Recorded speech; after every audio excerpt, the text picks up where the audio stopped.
Em 1948, no mês de setembro, 3 operários trabalhavam na reforma do sobrado número 112 da Rua da Conceição, no centro de Niterói. O proprietário, Augusto Ferraz, comerciante aposentado do ramo de tecidos, decidira modernizar o imóvel depois de herdar a propriedade do pai, falecido 2 anos antes. A construção datava do final do século XIX e apresentava infiltrações no segundo pavimento, tábuas soltas no assoalho e uma escada interna que rangia, mesmo quando ninguém a utilizava. O pedreiro Aníbal Correia, de 43 anos, foi o primeiro a notar que a parede do fundo do salão principal soava oca em alguns pontos. Bateu com o cabo da colher de pedreiro, ouviu o retorno seco e chamou os outros 2 homens. Juntos, removeram as tábuas do revestimento com cuidado, expondo uma segunda parede interna, construída com tijolos mais recentes que os da estrutura original. O vão entre as 2 paredes media pouco mais de 30 centímetros. Ali dentro, apoiado sobre 2 calços de madeira, havia um retrato. A pintura media aproximadamente 70 centímetros de altura por 55 de largura. A tela, escurecida pelo tempo e pela ausência de luz, mostrava uma jovem de vestido azul escuro sentada diante de uma janela fechada. As mãos repousavam sobre um livro sem título, apoiado no colo. Não havia assinatura no canto inferior, nem data, nem qualquer marca de identificação na moldura. Nenhum dos operários reconheceu a mulher retratada. Nenhum deles sabia explicar como uma pintura fora parar entre 2 paredes de um sobrado no centro da cidade. Augusto Ferraz foi chamado imediatamente. Examinou o quadro durante alguns minutos, virou a tela para observar o verso, passou os dedos sobre a madeira da moldura e afirmou, com a voz baixa de quem calcula implicações, que nunca vira aquele objeto antes. Mandou cobrir a pintura com um pano e guardá-la no escritório, atrás da escrivaninha de jacarandá que pertencera ao pai. A notícia se espalhou pelo bairro em poucos dias. Na Rua da Conceição, vizinhos comentavam que o velho Ferraz, pai de Augusto, sempre fora homem reservado, de poucas palavras e muitos arquivos. Comerciante de tecidos finos, frequentara círculos importantes da cidade nas primeiras décadas do século, mas raramente recebia visitas em casa depois de 1936. A esposa morrera cedo e o filho Augusto, único herdeiro, fora criado entre empregadas e funcionários do armazém. O sobrado, com suas janelas altas e persianas quase sempre fechadas, nunca despertara curiosidade além da comum entre os moradores da rua. Mas o retrato encontrado no vão da parede mudou essa percepção. Alguns dias depois da descoberta, um jornal local, o Correio de Niterói, publicou uma pequena nota na página 3, acompanhada de uma fotografia em preto e branco da pintura. O texto, breve e impreciso, perguntava se algum leitor reconhecia a jovem de vestido escuro retratada no quadro sem assinatura. As respostas chegaram à redação em menos de uma semana. 5 pessoas, todas com mais de 60 anos, afirmaram reconhecer a moça. 3 delas usaram o mesmo nome, Maricota. As outras 2 confirmaram o apelido, mas não souberam informar o sobrenome. Uma senhora, Dona Eulália Gonçalves, de 72 anos, moradora do bairro de Icaraí, declarou que Maricota trabalhara como costureira na casa de sua mãe por volta de 1914. Descreveu-a como uma moça de estatura mediana, cabelos castanhos presos em coque baixo, mãos pequenas e uma memória que impressionava. Segundo Dona Eulália, Maricota sabia repetir conversas inteiras, com nomes, datas e expressões exatas, como se lesse de um livro invisível. Outra testemunha, o senhor Otávio Ribeiro, antigo funcionário da prefeitura, recordou-se de tê-la visto em eventos do Centro Artístico Fluminense, sempre acompanhada de pintores ou escultores, mas nunca como artista. Era modelo diziam, ou simplesmente alguém que circulava entre eles sem pertencer completamente ao grupo. Um terceiro depoimento, vago e hesitante, veio de um farmacêutico aposentado que lembrava de Maricota entrando e saindo de casas diferentes, em bairros distintos, sem nunca permanecer muito tempo em nenhum lugar. Nenhum dos 5 sabia informar onde ela morava, se tinha família, ou o que havia acontecido com ela depois de 1916. A imprecisão dos relatos despertou a atenção de Laura Mendonça, restauradora de obras de arte, 36 anos, formada pela Escola Nacional de Belas Artes e com experiência em recuperação de pinturas do século XIX. Ela leu a nota do jornal em uma quarta-feira de outubro, enquanto tomava café no ateliê que mantinha no bairro de São Domingos. A combinação de elementos a intrigou. Um retrato sem autor, escondido em um vão de parede, reconhecido por 5 pessoas que não sabiam o sobrenome da retratada. Laura telefonou para Augusto Ferraz naquela mesma tarde e ofereceu seus serviços para avaliar a pintura. O comerciante aceitou, talvez mais por curiosidade do que por interesse na conservação da obra. No sábado seguinte, Laura atravessou a Rua da Conceição, carregando uma maleta de couro com lupas, solventes suaves e um pequeno caderno de anotações. O sobrado, visto de fora, mantinha a aparência austera das construções do final do século XIX. Fachada de azulejos portugueses em tons de azul e branco, 3 janelas no andar superior com sacadas de ferro trabalhado e uma porta de madeira maciça que rangia ao abrir. Augusto Ferraz a recebeu no hall de entrada, um homem de 64 anos, calvo, de ombros caídos e olhos claros, que raramente piscavam durante uma conversa. Conduziu a restauradora até o escritório nos fundos do primeiro pavimento, onde o retrato permanecia coberto pelo mesmo pano de algodão cru que os operários haviam usado semanas antes. Laura retirou o pano com as 2 mãos e apoiou a pintura contra a parede, sob a luz indireta que entrava pela janela lateral. A primeira impressão foi de estranheza. A jovem do quadro usava um vestido azul escuro, de mangas longas e gola fechada, adequado à moda das primeiras décadas do século. Estava sentada em uma cadeira de madeira torneada, com as costas ligeiramente inclinadas para a direita. As mãos pousavam sobre um livro fechado, sem título nem inscrições na capa. Ao fundo, uma janela de madeira com persianas entreabertas, mas sem paisagem visível do lado de fora. A luz que incidia sobre o rosto da jovem parecia vir de uma fonte imprecisa, talvez uma janela lateral que não aparecia na composição. O mais perturbador, Laura notou após alguns minutos de observação, era a direção do olhar. O rosto da jovem estava voltado para o observador, mas os olhos não. Havia um desvio quase imperceptível, uma tensão nas pálpebras e uma assimetria nas pupilas que davam a sensação de que a mulher acompanhava algo atrás de quem a contemplava. Laura moveu a cabeça para a esquerda e para a direita, testando o efeito. A sensação persistia. Os olhos da retratada pareciam fixos em um ponto logo atrás do ombro direito do observador. Durante as 3 semanas seguintes, Laura trabalhou na limpeza da pintura no ateliê de São Domingos, para onde o quadro fora transportado com autorização de Augusto Ferraz.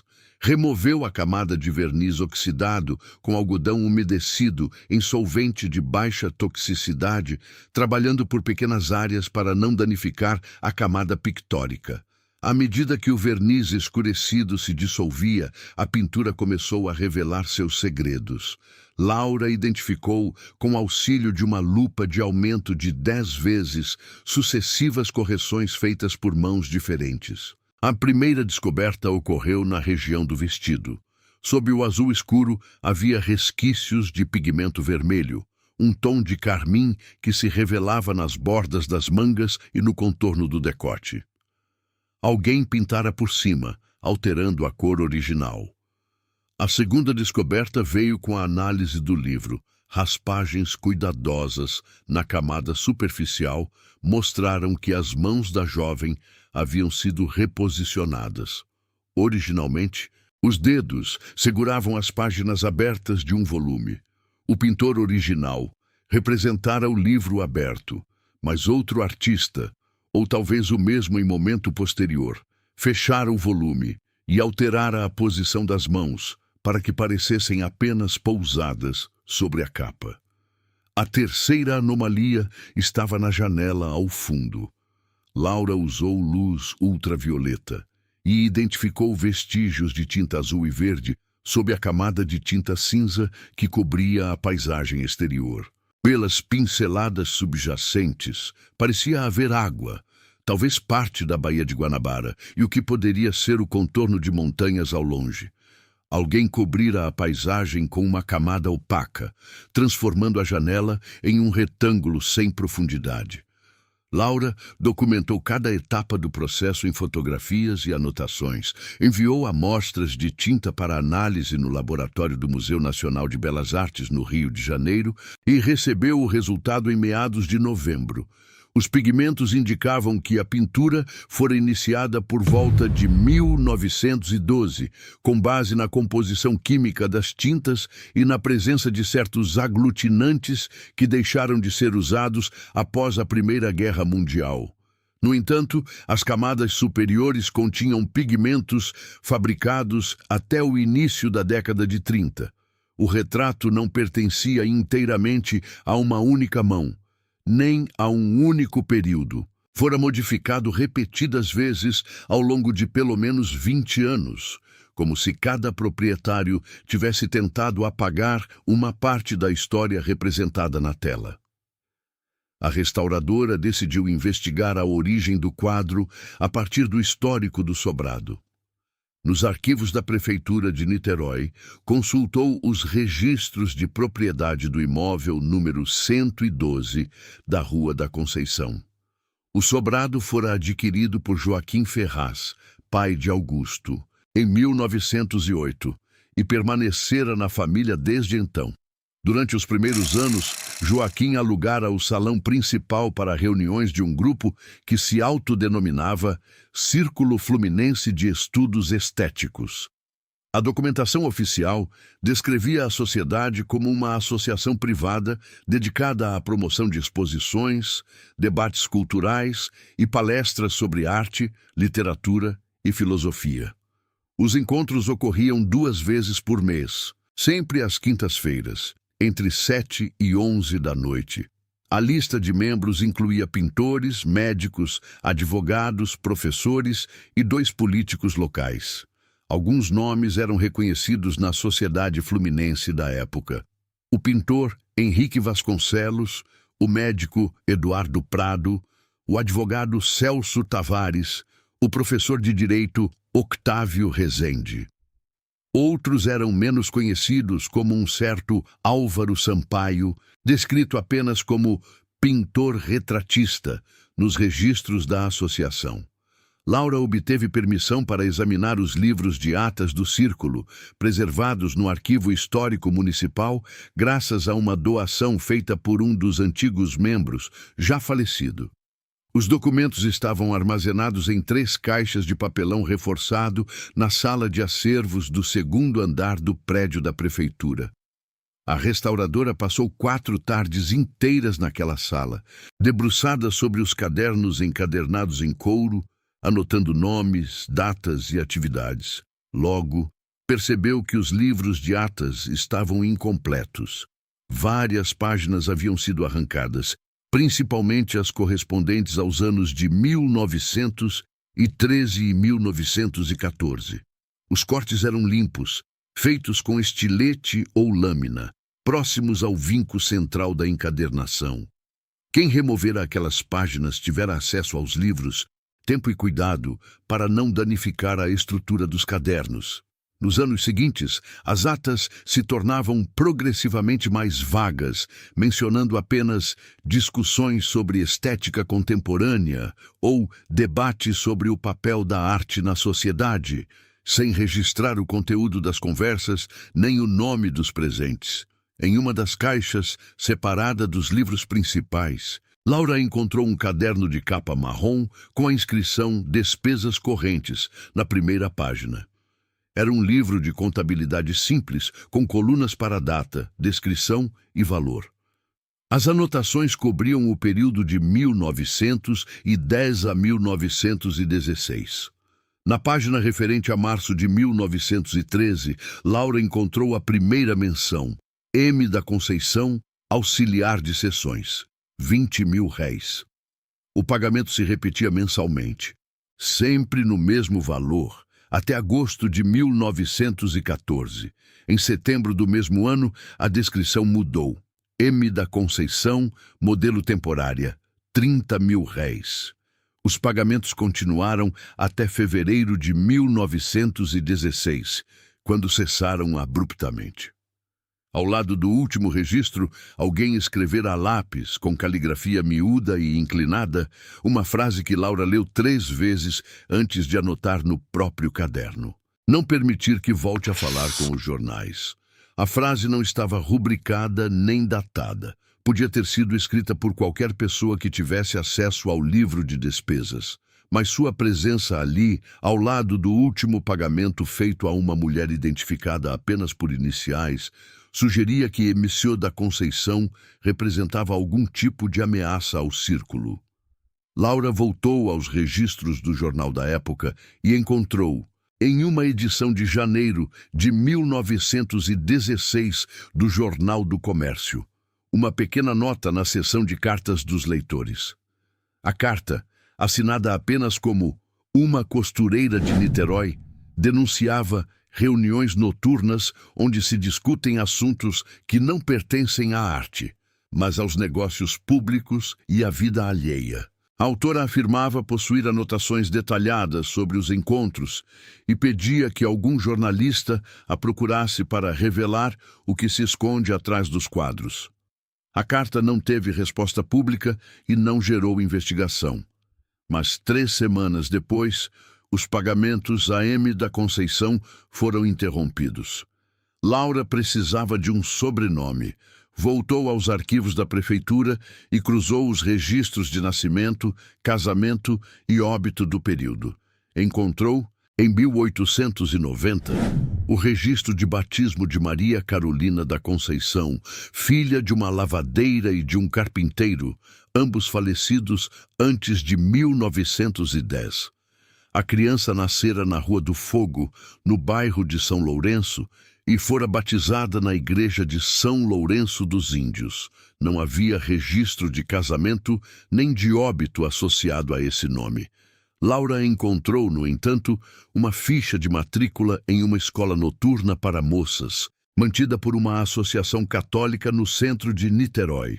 A aluna Maria Carolina da Conceição, de 19 anos, frequentara aulas de leitura, caligrafia e aritmética entre 1909 e 1911. A ficha continha uma observação escrita pela diretora. Memória excepcional para nomes e datas. Aconselha-se trabalho que exija atenção aos pormenores. Ali estava a conexão. A costureira que trabalhava como modelo não era apenas uma jovem bonita que posava para pintores. Era alguém que sabia ler, escrever e, sobretudo, lembrar. Enquanto Laura Mendonça reunia essas informações no arquivo da prefeitura, Augusto Ferraz recebia em seu sobrado a visita de um homem que não se identificou. Tinha aproximadamente 80 anos. Usava bengala de castão de prata e chapéu de feltro cinza, e falava com a autoridade de quem está acostumado a não ser interrompido. Perguntou pelo retrato. Augusto respondeu que a pintura estava com uma restauradora em avaliação. O visitante sugeriu, em tom de conselho, que a restauração fosse interrompida. Disse que certas obras do passado deviam permanecer como estavam e que remover camadas antigas de tinta, às vezes, revelava coisas que era melhor não ver.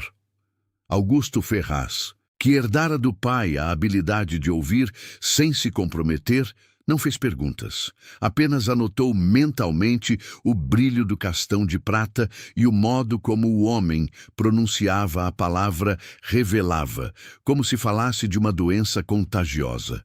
Laura continuou a investigação sem saber dessa visita. No início de dezembro, conseguiu localizar uma fotografia nos arquivos da Associação Comercial de Niterói. A imagem, datada de 15 de agosto de 1914, mostrava os participantes de uma exposição organizada pelo Círculo Fluminense de Estudos Estéticos no Palacete da Rua Visconde, do Rio Branco. Na parede do fundo do salão, parcialmente visível entre duas figuras de casaca, estava o retrato de Maricota. Laura ampliou a fotografia no laboratório de um fotógrafo conhecido, usando um aparelho de projeção que permitia examinar detalhes ampliados da imagem. A ampliação revelou a versão original da pintura. O livro estava aberto sobre o colo da jovem. As páginas, que na versão atual apareciam em branco, continham pequenas marcas escuras dispostas em duas colunas. Não eram manchas aleatórias. A disposição era regular, alinhada, como se fossem nomes escritos em letra miúda. A janela ao fundo mostrava, de fato, um trecho da Baía de Guanabara, com o contorno do Pão de Açúcar ao longe. Pequenas letras, quase ilegíveis, acompanhavam a linha do horizonte, como se a paisagem também contivesse informações codificadas. O vestido, na fotografia, era vermelho, de um tom intenso que contrastava com a madeira escura da cadeira. A descoberta mais significativa veio de uma segunda ampliação, focada no canto inferior esquerdo da tela, onde Laura identificou uma assinatura, A. Sampaio, Álvaro Sampaio, o pintor retratista listado entre os membros do Círculo. Nos registros da associação, seu nome desaparecia depois de outubro de 1914, 2 meses após a exposição. Laura investigou o paradeiro do pintor nos arquivos de outros estados e encontrou menções a um Álvaro Sampaio, pintor, residente em São Paulo a partir de 1915. Solteiro, sem filhos, falecido em 1942, em um quarto alugado na Rua dos Gusmões, no centro da capital paulista. Deixara um pequeno acervo de paisagens e naturezas mortas que foram leiloadas para pagar dívidas. Nenhum autorretrato, nenhum diário, nenhuma carta que mencionasse Niterói ou o Círculo. Entre os pertences de Álvaro Sampaio, arrolados em um inventário judicial que Laura conseguiu consultar por intermédio de um advogado amigo, constava um item que chamou sua atenção. Uma caderneta de notas, capa de papel pardo, contendo apontamentos de ordem artística. A caderneta fora vendida no leilão de 1942 junto com o restante do acervo, e seu paradeiro atual era desconhecido. Laura publicou um anúncio em 2 jornais de São Paulo, perguntando se alguém possuía informações sobre documentos ou objetos que tivessem pertencido ao pintor. Recebeu uma resposta 3 semanas depois de uma senhora chamada Dona Henriqueta, moradora do bairro da Muca, que guardara a caderneta do pintor por mais de 20 anos. Ela explicou em carta que seu pai comprara o lote de desenhos no leilão de 42 e que a caderneta ficara esquecida em uma gaveta até que ela lesse o anúncio no jornal. Concordou em enviar o documento pelo correio sem cobrar nada, dizendo apenas que aquilo não trazia sorte a ninguém. A caderneta chegou ao ateliê de Laura na primeira semana de janeiro de 1949. Tinha a capa gasta, o papel amarelado e um cheiro de mofo que impregnava os dedos. As primeiras páginas continham esboços de rostos anônimos, estudos de mãos e anotações sobre composição e cores. A partir da página 14, no entanto, o conteúdo mudava. Álvaro Sampaio começava a descrever as reuniões do Círculo, não como artista, mas como alguém que testemunhava algo inquietante. Os debates sobre arte raramente duram mais de meia hora, escreveu ele em uma entrada datada de maio de 1913. Depois, fecham-se as portas e começam as conversas de verdade. Fala-se de licitações na prefeitura, de terrenos na região da Cantareira, de juízes que precisam ser convencidos e de viúvas que possuem documentos inconvenientes. Eu finjo organizar as telas e ouço. É isso que fazem todos os pintores. Ouvem enquanto fingem trabalhar. Em outra página, datada de julho do mesmo ano, Sampaio mencionava Maricota pela primeira vez. A moça que serve o café tem uma memória que assusta. Hoje repetiu, palavra por palavra, uma conversa que ouviu há 3 semanas entre o Dr. Prado e o Dr. Tavares. Os dois empalideceram. Ela sorriu como se não percebesse o efeito de suas palavras. Mas percebia tudo. Laura continuou folheando a caderneta até encontrar uma entrada de setembro de 1913.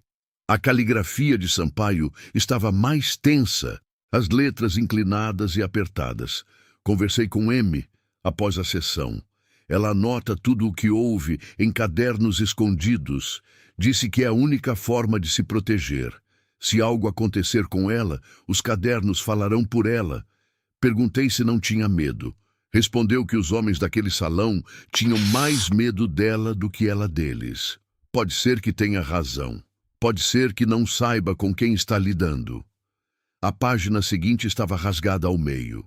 Restava apenas a metade inferior, onde se lia: retrato como prova. As cores indicarão os nomes. O vermelho do vestido para os que ordenam. As letras na janela para os que obedecem.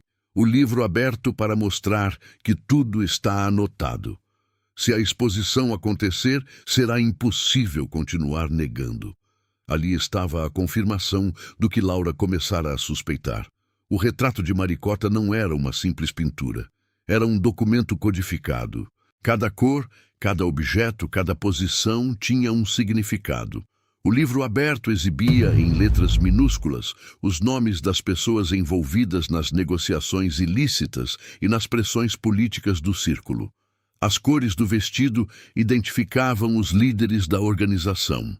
As letras na janela registravam os intermediários e os executores. Álvaro Sampaio e Maricota haviam planejado usar a exposição de agosto de 1914 para tornar públicas as anotações que a costureira acumulara durante anos de silêncio. Mas o plano fracassara. Antes que a exposição terminasse, Sampaio deixara Niterói sem explicação. Maricota desaparecera poucas semanas depois. E o quadro, que deveria ser a prova pública das atividades do círculo, fora sucessivamente modificado por mãos anônimas, até que todas as informações originais fossem apagadas. O livro fora fechado. A paisagem, coberta. O vestido vermelho, símbolo de denúncia, tornara-se azul escuro, cor de conformidade. As letras da janela viraram sombras imprecisas. Na última página intacta da caderneta, Álvaro Sampaio escrevera uma única frase, sem data. Ela disse que os mortos não precisam de sobrenome. Talvez por isso tenha escolhido ser apenas Maricota. Laura fechou a caderneta e olhou para o retrato apoiado no cavalete do ateliê. A jovem de vestido azul escuro continuava ali, sentada, imóvel, com as mãos sobre o livro fechado e os olhos fixos em algum ponto atrás da restauradora. Por um instante, Laura teve a nítida sensação de que a pintura a observava de volta. Não como ameaça, mas como testemunha paciente, à espera de que alguém, finalmente, lesse o que estava escrito nas camadas invisíveis da tela. O inverno de 1949 avançava sobre Niterói com chuvas constantes e umidade que impregnava paredes e roupas. No ateliê de São Domingos, Laura mantinha o retrato coberto quando não trabalhava nele, não apenas para protegê-lo da luz, mas por um desconforto que preferia não admitir. A descoberta da caderneta de Álvaro Sampaio dera à investigação um rumo novo e inquietante. A restauradora já não estava apenas recuperando uma pintura antiga. Estava reconstruindo uma história que alguém tentara apagar, camada por camada, durante 20 anos. Ela decidiu procurar os descendentes dos homens citados nos registros do Círculo. Começou pelo nome mais proeminente: Eduardo Prado, médico respeitado, falecido em 1938. Seu filho, Rubens Prado, também médico, mantinha consultório no centro do Rio de Janeiro.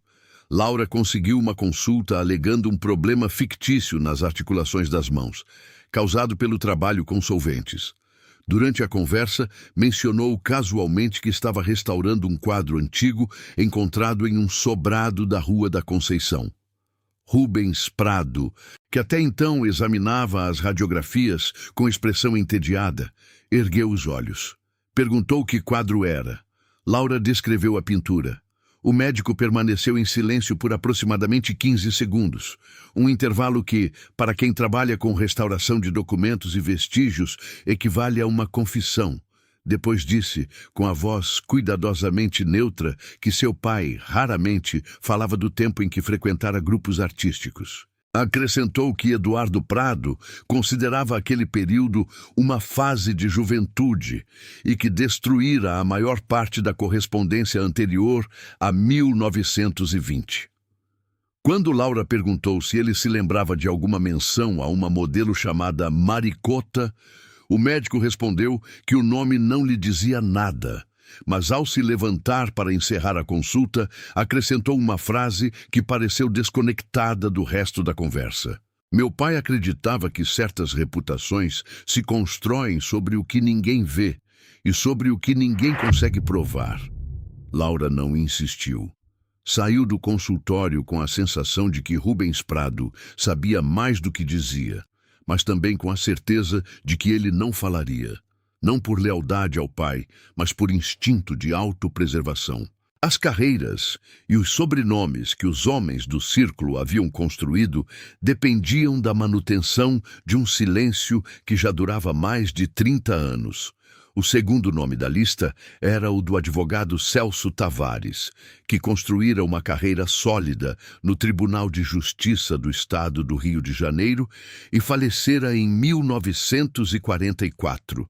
A viúva, Dona Isaura Tavares, morava sozinha em um apartamento espaçoso na rua Gavião Peixoto, em Icaraí, rodeada por móveis cobertos com panos brancos e fotografias emolduradas de um casamento que parecia ter ocorrido em 1922.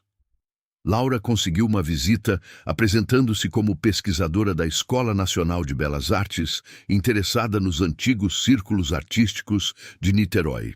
Dona Isaura, aos 78 anos, conservava uma lucidez cortante e uma desconfiança ainda mais afiada.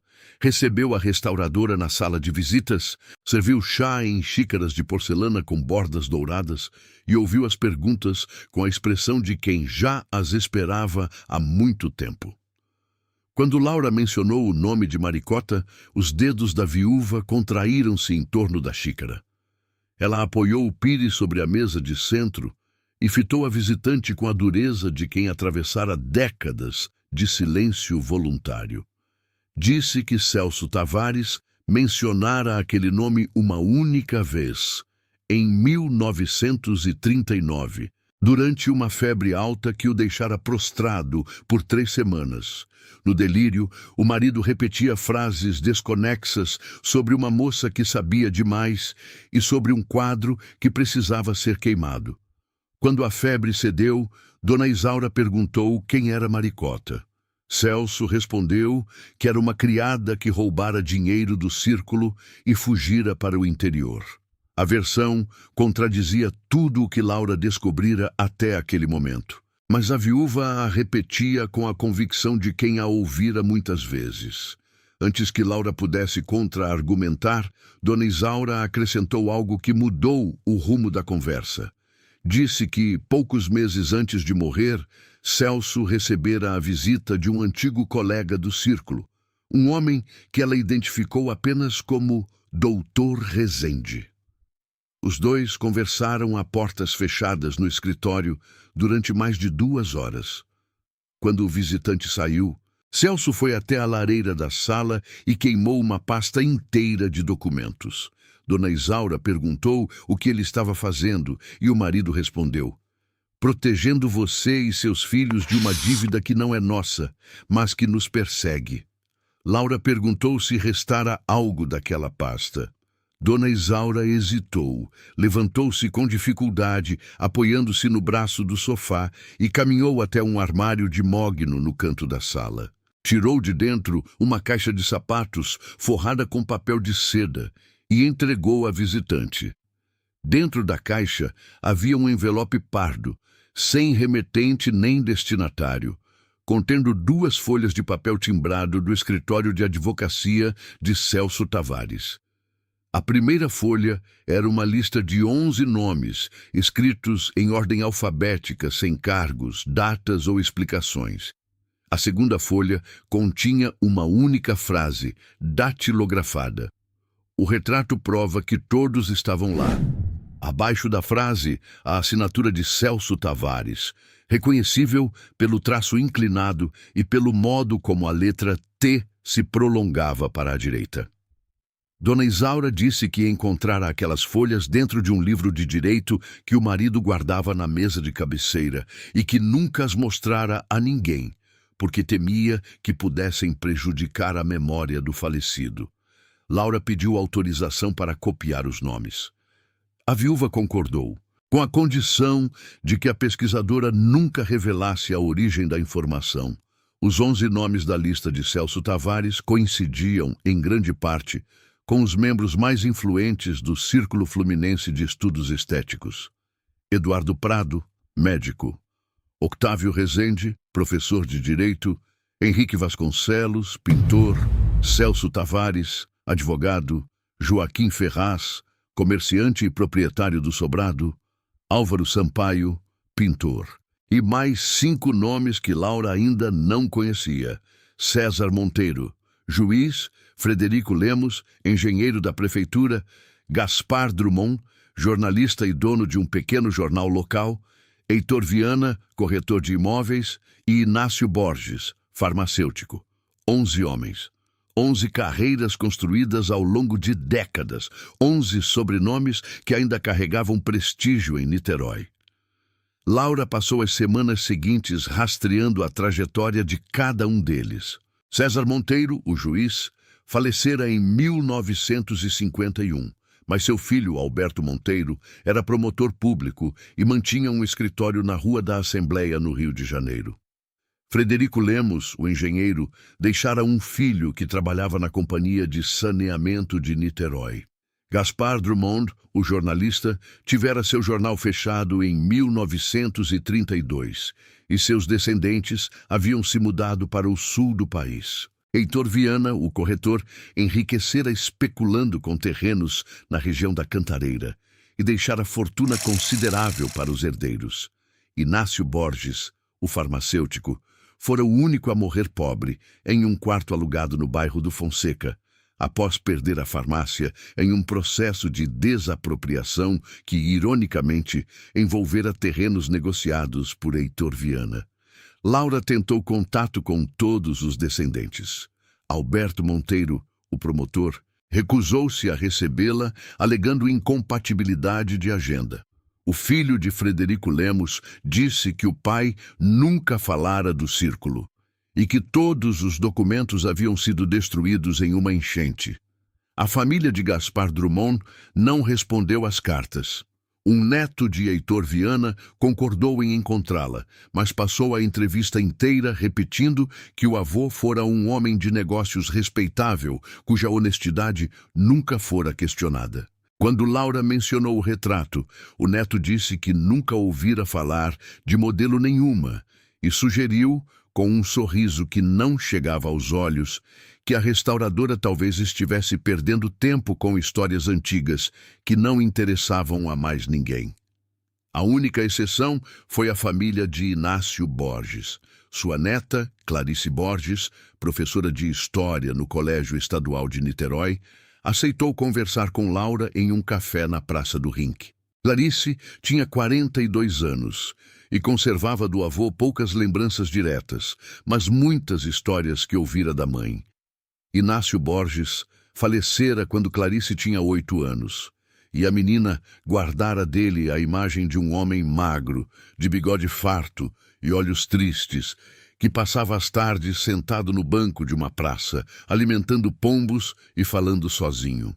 A mãe de Clarice dizia que o pai fora destruído por um acordo de silêncio, que lhe custara a farmácia, a casa e a sanidade. Quando Laura perguntou que acordo era esse, Clarice respondeu que a mãe nunca soube explicar. Dizia apenas que o pai se metera com gente que mandava na cidade e que, quando tentou se desvencilhar, foi esmagado. Clarice entregou a Laura um envelope que guardara por anos. Continha meia dúzia de cartas que Inácio Borges escrevera para a filha, mãe de Clarice, entre 1933 e 1936. As cartas eram lacônicas, cheias de entrelinhas e de um medo que o autor não conseguia disfarçar. Em uma delas, datada de agosto de 1934, Inácio escrevia: "Eles acham que eu vou falar, mas não vou. Não por eles, mas por você e pela menina. O que eu vi naquelas salas daria cadeia para meio Niterói, mas não há provas. Destruíram tudo, só sobrou o quadro e o quadro está mudo." Em outra carta, de maio de 1935, ele acrescentava: "A moça que pintaram não era louca, como dizem. Era a única pessoa sã naquele salão, mas foi tratada como doente, trancada como doente e esquecida como doente. Eles sabem o que fizeram. Eu sei. Você não precisa saber."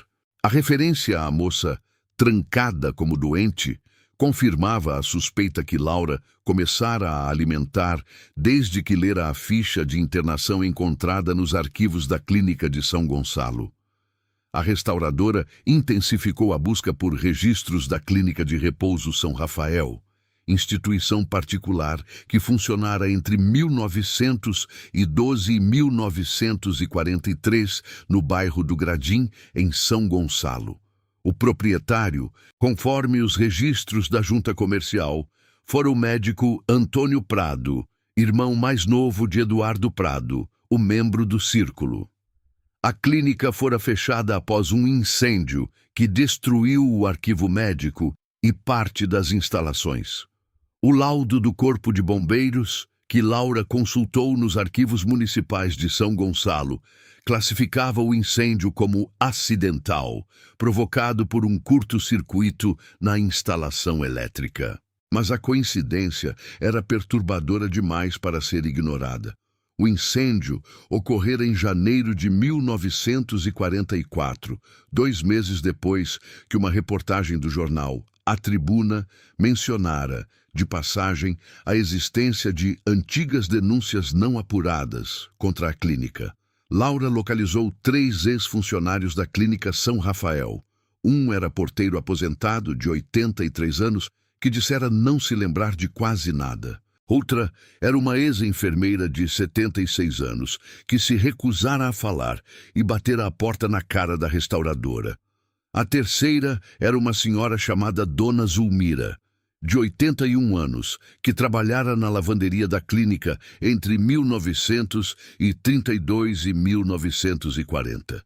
Dona Zulmira morava em uma casa modesta no bairro do Barreto, com um quintal cheio de gaiolas de passarinhos e uma cozinha que cheirava a café fresco. Recebeu Laura com desconfiança, mas aqueceu-se à medida que a conversa avançava. Disse que o salário era baixo, mas que as freiras que administravam a clínica não tratavam mal os empregados. Lembrava-se de pacientes que ficavam anos internados sem receber visitas. Eram, em sua maioria, mulheres. Umas chegavam agitadas, outras apáticas, quase todas sem parentes que as reclamassem. Dona Zulmira não sabia os nomes completos. As pacientes eram chamadas pelo primeiro nome ou por apelidos, e a lavanderia ficava em um prédio separado, afastado das enfermarias. Laura perguntou se Dona Zulmira se lembrava de uma paciente chamada Maria. A velha senhora franziu a testa e ficou em silêncio por um longo minuto.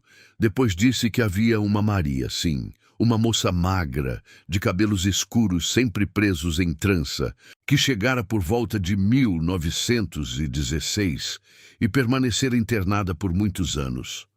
Dona Zulmira lembrava-se dela, porque era uma das poucas pacientes que não gritava, não chorava e não pedia para ir embora. Passava os dias sentada no jardim, olhando para o portão, como se esperasse alguém que nunca chegava. Às vezes, escrevia em pequenos pedaços de papel que escondia sob o colchão. Quando uma das freiras descobria, os papéis eram confiscados e queimados. Dona Zulmira recordava-se de um detalhe estranho. A paciente Maria era chamada de Maricota por algumas freiras, mas nunca respondia a esse nome. Quando alguém a chamava assim, ela corrigia. Meu nome é Maria Carolina. Maricota é o nome que deram ao que pintaram de mim. A frase não fazia sentido para Dona Zulmira na época e nunca fizera sentido depois. Repetiu-a para Laura com a naturalidade de quem guardara aquele enigma por 40 anos e finalmente encontrar alguém que poderia decifrá-lo. Laura perguntou o que acontecera com a paciente. Dona Zulmira disse que não sabia ao certo. Por volta de 1940, notara que a moça magra já não estava mais no jardim. Perguntara a uma das freiras, que respondera que a paciente fora transferida para outra instituição. Mas a velha lavadeira nunca acreditara nessa versão. Havia algo na pressa com que os pertences da paciente tinham sido removidos. Algo no silêncio que se seguira. Algo no fato de que ninguém na clínica voltara a mencionar o nome Maria depois que ela sumira. Quando o incêndio destruiu os arquivos, Dona Zulmira pensou, agora ninguém vai poder provar que ela existiu. Laura anotou cada palavra do depoimento e, antes de ir embora, perguntou se Dona Zulmira guardara algum objeto da clínica. A velha senhora hesitou. Depois foi até o quarto e voltou com uma pequena bolsa de pano, manchada de ferrugem e desbotada pelo tempo. Era uma bolsa de pertences pessoais, do tipo que as pacientes recebiam ao serem internadas. Na parte interna, costurada à mão com linha grossa, havia uma etiqueta de papel onde se lia, em letra trêmula e já quase apagada, Maria Carolina da Conceição. Entrada, 22 de fevereiro de 1916. Observação: nenhum parente indicado. A data coincidia com a semana em que Maricota desaparecera, conforme os registros do círculo. O local coincidia com a clínica do irmão de Eduardo Prado, e a observação sobre a ausência de parentes indicava que ninguém perguntaria por ela. Laura segurou a bolsa de pano nas mãos e sentiu o peso de um objeto no interior. Abriu o fecho de barbante e encontrou um pequeno caderno de capa preta, do tamanho de uma carteira de bolso, com as bordas gastas e as páginas unidas pela umidade. Tentou abri-lo ali mesmo, mas o papel ameaçou esfarelar entre seus dedos. Dona Zulmira disse que encontrara a bolsa nos fundos da lavanderia, na tarde do incêndio, e a guardara sem nunca saber por quê. Permitiu que Laura levasse o caderno para restaurá-lo. A recuperação do caderno levou 2 semanas. Laura trabalhou com pinças, umidificadores e placas de vidro, separando as páginas uma a uma, reforçando as bordas com papel japonês e decifrando a caligrafia miúda e inclinada de Maria Carolina da Conceição. O conteúdo do caderno era um diário fragmentário, escrito em pequenas anotações que cobriam o período de janeiro de 1914 a janeiro de 1916. Não era um relato contínuo, mas uma série de registros breves, como se a autora escrevesse às pressas, escondida, aproveitando momentos de solidão para anotar o que ouvira e observara. As primeiras páginas descreviam as reuniões do círculo com uma precisão que confirmava a memória extraordinária de que falavam os antigos testemunhos. Maricota registrava os nomes dos presentes, as conversas que conseguia ouvir enquanto servia café ou posava para os pintores, e as conclusões que tirava a partir do que escutava. Em uma anotação de março de 1914, ela escrevia: "O Dr. Prado e o Dr. Rezende discutem um terreno na Cantareira. O Dr. Prado diz que a viúva do Coronel Albuquerque não quer vender. O Dr. Rezende diz que é preciso convencê-la e que o Dr. Monteiro conhece um juiz que pode ajudar. Falam de convencer como quem fala de um cálice de vinho. Não sei o que é pior, o que dizem ou a naturalidade com que o dizem." Em outra página datada de maio, hoje o pintor Vasconcelos mostrou um retrato que fez da esposa do prefeito. O retrato era um presente, mas o Dr. Tavares disse que presentes assim abrem portas. O prefeito ficou devendo e o círculo ficou cobrando. À medida que o caderno avançava, o tom das anotações mudava. Maricota percebia que seus registros eram uma ameaça. Em julho de 1914, escrevia: "O Dr. Prado me perguntou por que eu anotava tudo. Disse que era para não esquecer os pedidos que as senhoras me faziam. Ele sorriu, mas seus olhos não sorriram. Acho que ele sabe." Em agosto, menos de uma semana antes da exposição no Palacete da Rua Visconde do Rio Branco, Maricota registrava: "Álvaro disse que o quadro está pronto. O livro mostra todos os nomes que anotei. As cores mostram quem mandava e quem obedecia. Ele diz que, depois da exposição, ninguém vai poder continuar fingindo que o círculo é apenas um grupo de artistas. Mas tenho medo. Álvaro não tem medo, e é isso que me assusta nele." A última anotação do caderno estava datada de 22 de janeiro de 1916, um mês antes do desaparecimento de Maricota. A caligrafia era trêmula, apressada, quase ilegível. "Eles vieram hoje. Disseram que o Dr. Prado conhece uma clínica onde eu posso descansar. Falaram de descanso como quem fala de silêncio. Não sei se vou voltar. Se alguém encontrar este caderno, saiba que tudo o que está escrito é verdade. Eles não são artistas. São homens que usam a arte como usam tudo o mais, para esconder. O quadro que pintaram de mim é a única prova. Mas a prova está sendo apagada." A última frase estava incompleta. A linha seguinte continha apenas um borrão de tinta, como se a caneta tivesse escorregado sobre o papel. Com o caderno de Maricota em mãos, Laura decidiu confrontar Augusto Ferraz. Foi até o sobrado da Rua da Conceição em uma manhã de abril, levando consigo uma pasta com cópias dos documentos que reunira.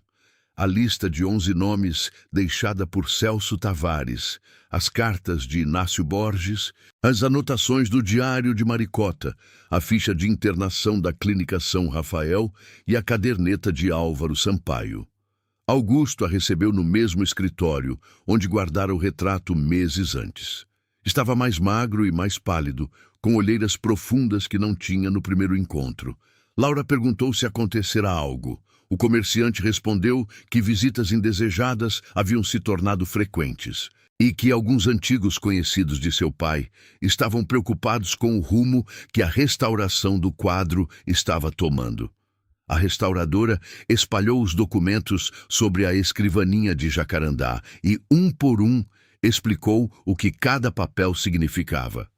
Augusto ouviu em silêncio, as mãos cruzadas sobre o colo, os olhos fixos nos papéis como se lesse uma sentença.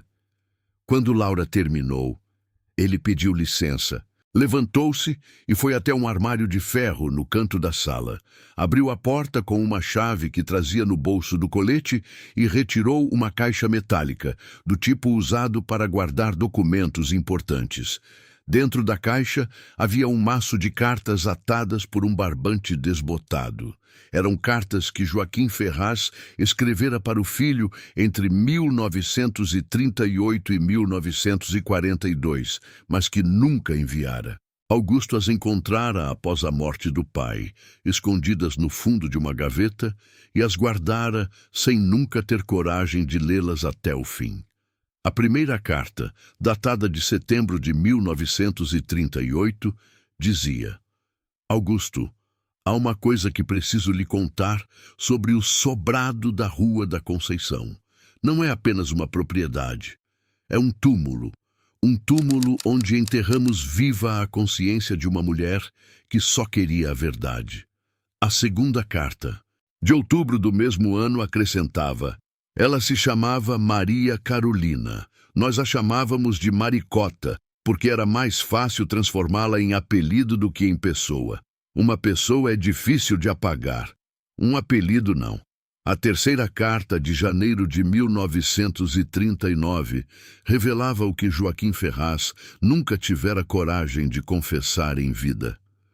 Eu estava lá quando decidiram interná-la. Não votei, mas também não protestei. O Dr. Prado disse que ela era perigosa, que suas anotações poderiam destruir carreiras e famílias. O Dr. Rezende disse que a clínica era o melhor lugar para ela, um lugar onde seria bem tratada e onde não faria mal a ninguém. Eu acreditei, ou fingi acreditar. Agora, 30 anos depois, não sei qual das duas coisas é pior. As cartas seguintes descreviam o destino de Maricota com mais detalhes do que qualquer outro documento. Joaquim Ferraz escrevia que a costureira fora levada para a Clínica São Rafael em uma noite de fevereiro de 1916. Fora internada sem consentimento, sem exame médico independente e sem comunicação a nenhum familiar, porque não havia familiares para comunicar. O diagnóstico de confusão de memória e insistência persecutória fora assinado pelo próprio Eduardo Prado, irmão do proprietário da clínica, sem que outro médico o referendasse. Durante os primeiros anos, Maricota recebera visitas ocasionais de membros do círculo que iam verificar se ela ainda representava perigo. Com o tempo, as visitas cessaram. Ela deixou de ser uma ameaça e tornou-se apenas mais uma paciente anônima, sem sobrenome, sem passado, sem ninguém que perguntasse por ela. Joaquim Ferraz visitara a clínica uma única vez, em 1926, 10 anos após a internação. Encontrara Maricota sentada no jardim, sob uma mangueira, com as mãos apoiadas no colo e os olhos fixos no portão. Ela o reconheceu imediatamente. Chamou-o pelo nome completo, perguntou pela esposa e pelo filho e disse que continuava anotando tudo o que ouvia. Depois sorriu e acrescentou que na clínica não havia nada para anotar além do canto dos pássaros e das orações das freiras. Joaquim perguntou se ela precisava de algo. Maricota respondeu: preciso que alguém lembre que eu estou aqui. Joaquim Ferraz nunca mais voltou à clínica. As últimas cartas do maço revelavam a origem da parede falsa. Em 1936, 4 anos após o fechamento oficial do círculo, Joaquim Ferraz recebera a visita de Eduardo Prado e Celso Tavares. Os dois queriam o quadro. Diziam que a pintura era perigosa, que alguém poderia reconhecer os códigos escondidos nas camadas de tinta e que o melhor era destruí-la. Joaquim recusou-se a entregar a obra. Disse que o quadro pertencia ao sobrado e que ali permaneceria. Temendo que os antigos colegas voltassem para tomá-lo à força, contratou 2 pedreiros de fora da cidade e mandou construir a parede falsa no vão do salão principal. O retrato foi colocado entre as 2 paredes, acessível apenas a quem soubesse que ele estava ali. Joaquim planejava revelar a localização ao filho antes de morrer, mas o infarto que o matou em 1946 chegou antes que ele criasse coragem. Augusto Ferraz terminou a leitura das cartas com os olhos úmidos e as mãos trêmulas. Perguntou a Laura o que fazer. A restauradora respondeu que o quadro precisava ser concluído, restaurado em sua integridade, documentado e entregue a uma instituição pública que o preservasse. Mas também disse que a verdade completa sobre Maricota talvez nunca pudesse ser provada nos termos exigidos pela lei ou pela história oficial. Havia documentos demais perdidos, testemunhas demais mortas e um pacto de silêncio que já durava mais de 3 décadas e meia. Ainda assim, Laura decidiu tentar. Nos meses seguintes, reuniu todo o material em um dossiê que submeteu ao recém-criado Serviço de Proteção ao Patrimônio Histórico e Artístico do Estado do Rio de Janeiro. O dossiê incluía fotografias do quadro antes, durante e depois da restauração, a análise dos pigmentos, que comprovava sucessivas alterações, as cartas de Joaquim Ferraz, o diário de Maricota, a caderneta de Álvaro Sampaio, a lista de Celso Tavares, as cartas de Inácio Borges, a ficha de internação da Clínica São Rafael e o depoimento de Dona Zulmira. O documento pedia a inclusão do nome de Maria Carolina da Conceição no catálogo da obra e a abertura de uma investigação formal sobre o paradeiro da costureira após 1916. O dossiê foi recebido, protocolado e arquivado. A resposta oficial, datada de novembro de 1949, informava que não havia elementos suficientes para instaurar investigação, uma vez que todos os implicados estavam mortos e a Clínica São Rafael tivera seus arquivos destruídos. Quanto ao nome da retratada no catálogo, o órgão alegava que a atribuição de autoria e identidade dependia de confirmação documental irrefutável e que os documentos apresentados, embora sugestivos, não constituíam prova definitiva. Laura recebeu a resposta com a tranquilidade de quem já esperava por ela. Guardou uma cópia da carta no arquivo pessoal e continuou a visitar o retrato que fora entregue ao Museu Antônio Parreiras em agosto de 1949, após a conclusão da restauração. A obra fora catalogada sob o nome de Moça com Livro Fechado, com a indicação lacônica de autor desconhecido, data presumida entre 1912 e 1932. O quadro não fora incluído na exposição permanente do museu. Ficava guardado na reserva técnica, no 3º andar do prédio, em uma sala climatizada, onde poucas pessoas tinham acesso. Laura voltou ao museu muitas vezes nos anos seguintes. Sentava-se diante do quadro, na sala de reserva técnica, e observava a jovem de vestido azul escuro, que mantinha os olhos fixos em um ponto além da moldura. A restauração não recuperara os elementos originais. Laura decidira preservar a última versão da pintura, com o livro fechado, a janela sem paisagem e o vestido azul, porque entendia que as camadas de tinta sobrepostas eram, elas mesmas, parte da história. O apagamento era a prova. Em 1952, Augusto Ferraz faleceu de complicações pulmonares aos 68 anos. Em seu testamento, deixara instruções para que uma pequena quantia fosse destinada à manutenção do túmulo de Maria Carolina da Conceição, caso seus restos mortais fossem algum dia localizados. A cláusula nunca foi cumprida, porque ninguém encontrou o corpo. Em 1961, uma pesquisadora do Instituto Histórico de Niterói, a professora Hermínia Vasconcelos, descobriu casualmente o dossiê de Laura Mendonça nos arquivos do Serviço de Proteção ao Patrimônio. Tentou reabrir o caso, mas encontrou resistência em várias frentes.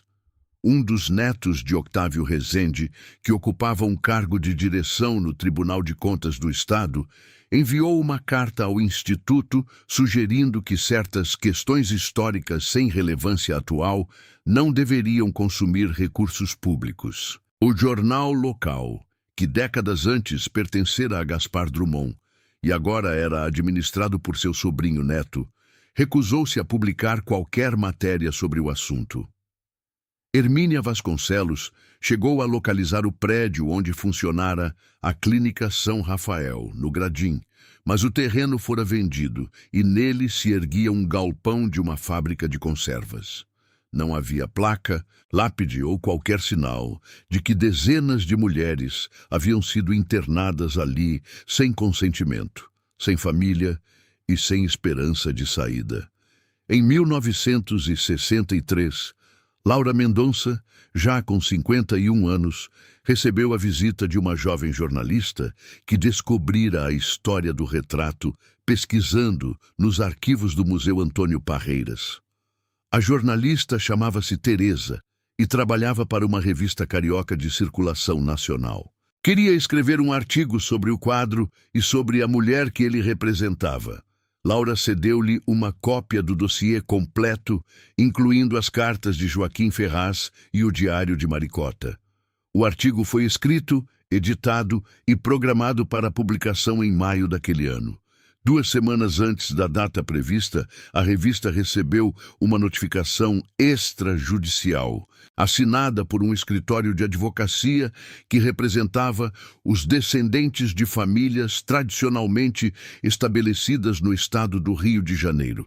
A notificação ameaçava processar a revista por calúnia e difamação caso o artigo fosse publicado. A reportagem foi engavetada. Teresa demitiu-se da revista alguns meses depois. Laura guardou o artigo datilografado em uma gaveta do ateliê e nunca mais o mostrou a ninguém. Em 1967, durante uma reforma administrativa, o dossiê original de Laura Mendonça foi transferido do Serviço de Proteção ao Patrimônio para o Arquivo Público do Estado. Durante a transferência, uma das caixas de documentos extraviou-se. Era justamente a caixa que continha as cartas de Joaquim Ferraz, a caderneta de Álvaro Sampaio e a lista de Celso Tavares. Laura tentou localizá-la durante meses, escrevendo para diversos setores da administração pública, sem sucesso. A perda dos documentos originais significava que as cópias mantidas em seu poder eram agora os únicos registros sobreviventes da história de Maricota. Mas cópias datilografadas não tinham o mesmo peso probatório que os originais manuscritos. A restauradora morreu em 1979, aos 67 anos, de um câncer que a consumiu em poucos meses. Deixou seu acervo pessoal para a Biblioteca da Escola Nacional de Belas Artes, incluindo uma pasta identificada apenas como Caso Maricota, que continha as cópias dos documentos, as anotações de pesquisa e uma fotografia do quadro em sua versão restaurada. A pasta permaneceu na biblioteca por décadas, sem que ninguém a consultasse. Em 1985, o Museu Antônio Parreiras realizou uma exposição temporária sobre pintura fluminense do início do século. O curador, revirando a reserva técnica em busca de obras esquecidas, encontrou o retrato de Maricota. Ficou intrigado com a expressão da jovem, com o livro fechado e com a ausência de assinatura. Leu a ficha catalográfica e não encontrou explicações. Ninguém entre os funcionários do museu sabia a origem da pintura. A obra foi incluída na exposição com o mesmo nome de sempre, Moça com Livro Fechado, autor desconhecido. Durante a exposição, um visitante idoso, de mais de 80 anos, parou diante do quadro e permaneceu imóvel por quase meia hora. Um funcionário do museu aproximou-se e perguntou se ele precisava de ajuda. O velho respondeu: "Eu conheci essa mulher. Tinha 11 anos quando ela trabalhava na casa do meu pai. Ela me ensinou a ler as horas no relógio da sala. Lembro que ela dizia que o tempo era a única testemunha que nunca mentia." O funcionário tentou obter mais informações, mas o visitante já se afastava, amparado por uma mulher mais jovem que lhe segurava o braço. Ninguém anotou seu nome. O quadro voltou para a reserva técnica depois da exposição. Não foi exibido novamente por mais de uma década. No catálogo do museu, continuou descrito como obra anônima, retratando uma mulher desconhecida, de identidade não confirmada. E assim, permanece até hoje. Um retrato sem autor definido, uma modelo sem sobrenome aceito oficialmente e uma história que sobreviveu a sucessivas tentativas de apagamento. A jovem de vestido azul escuro continua sentada diante da janela fechada, com as mãos sobre o livro que um dia esteve aberto e que trazia, em suas páginas, os nomes daqueles que a fizeram calar. Seus olhos ainda fitam algo além do observador, talvez o ponto onde, para além da moldura e da sala do museu e do tempo, permaneçam guardados os 11 sobrenomes que ela tentou revelar. 11 nomes que construíram carreiras respeitadas, fortunas sólidas e famílias ilustres sobre o silêncio de uma costureira que ousou lembrar.